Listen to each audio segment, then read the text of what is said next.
Hi everybody, we are back in the Evan Sound Advice room, and this time I have the big honor to talk to Drew Michaels, who is the drummer for Sam Fender. I'm doing good. How are you doing? I'm really good, thank you, mate. Yeah. Sweet. Do you enjoy the show so far?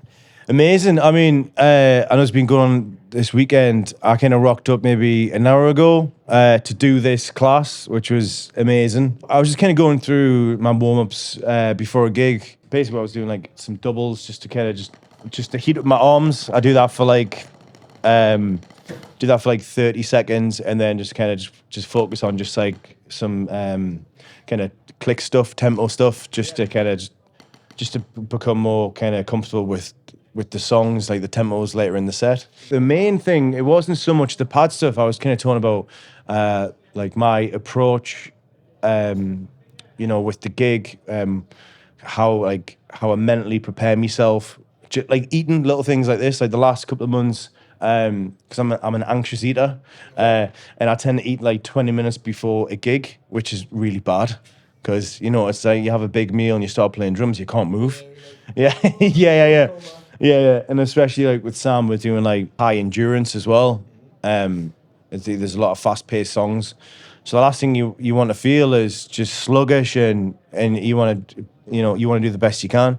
So yeah, I was just kind of talking through like the last few years working with Sam and going from academies to arenas to stadiums, in such a short space of time. Yeah. Which is like not natural, and there's no like instructions for that. Especially us being a band in the Northeast, we were kind of on our own there. Yeah. Did you realize a difference in your drumming also from playing like the smaller venues up to arenas? Did anything change in the way you play now? No, definitely.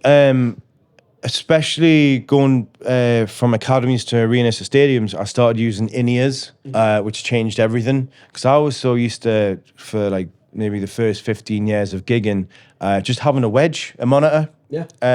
Just having a vocal and a kick and some guitars coming through. And I was very used to and comfortable playing in like a big open space, like without in-ears.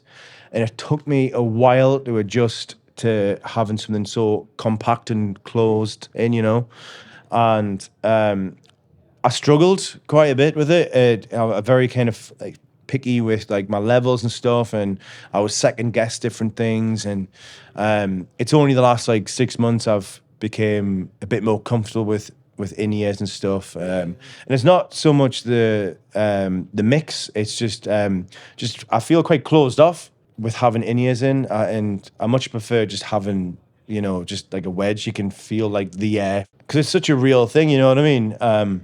When you hear, we get a fantastic mix on the live gig, but it's, it is quite artificial. Everything's processed coming back through.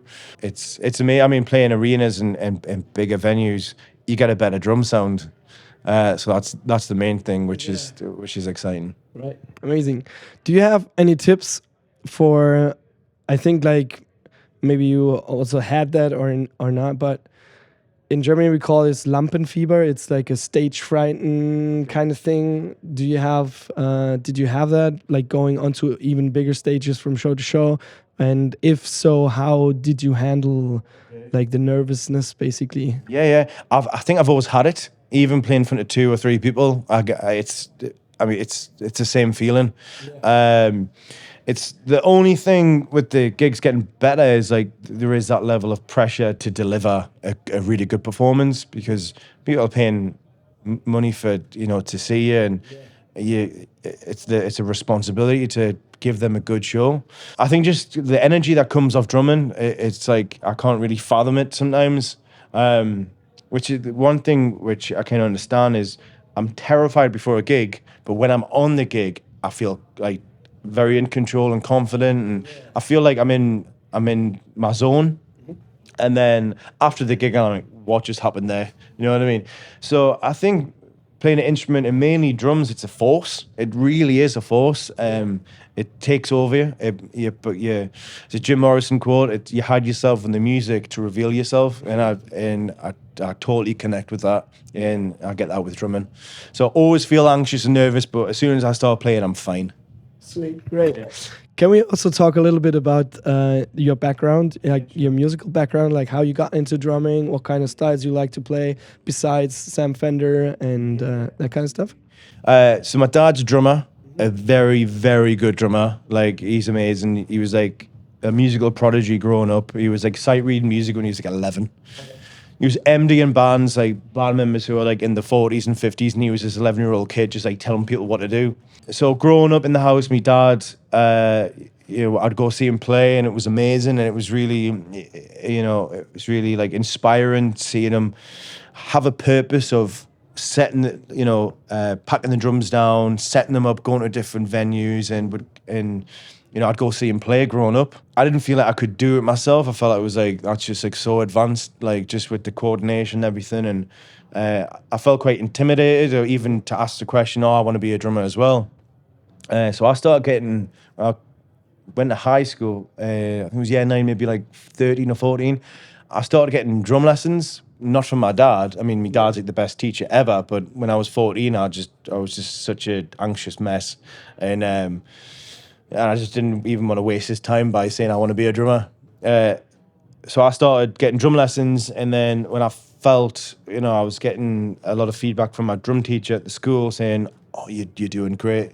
You're a drummer." I kind of built up the courage to tell my dad. I was like, "Oh, Dad, I want to be a drummer." I've been getting lessons and stuff, and he's the education through my dad has been like incredible.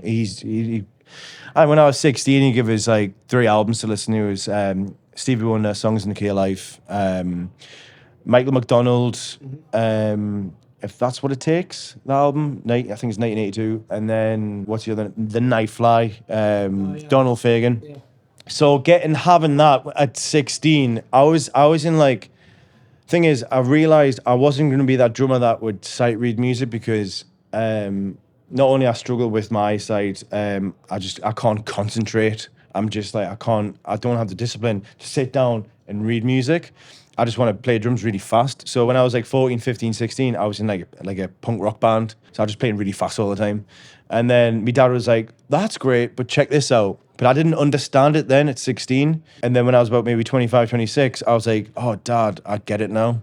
I really get it." And he was like, he does this thing where he's like, "Oh, I'll tell you when you're a bit older, you understand." So I think I'm at that age now where we can have a conversation about music and I can understand it. But that's the beautiful thing about music, is like, you'll never stop learning. You'll never stop learning. And I feel like it's just such a gift just to, there's no limit, there's no ceiling. And it's just like, even today in this class, I was learning stuff. I think some lad was asking about how I do like double stroke rolls. Yeah. And he showed me like a little technique, and I was like, wow. So every day is like a school day. And I think that's, especially in music, it's like with that level of enthusiasm delivered with that education, it's the best form of learning. Amazing. I think there's nothing left to say. Drew, thank you so much for your time. Really appreciate it. Enjoy your day at the show, and I hope to see you soon at one of the shows. I would love to come out.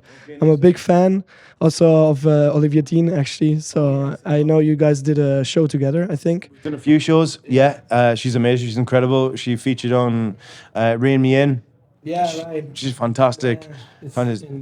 Yeah, great song. Yeah, it was really, really cool addition. Yeah, nice one. Yeah. And you guys, don't forget, subscribe, hit the bell, and we see us again in one of the next videos. Take care. Simon out. Bye-bye.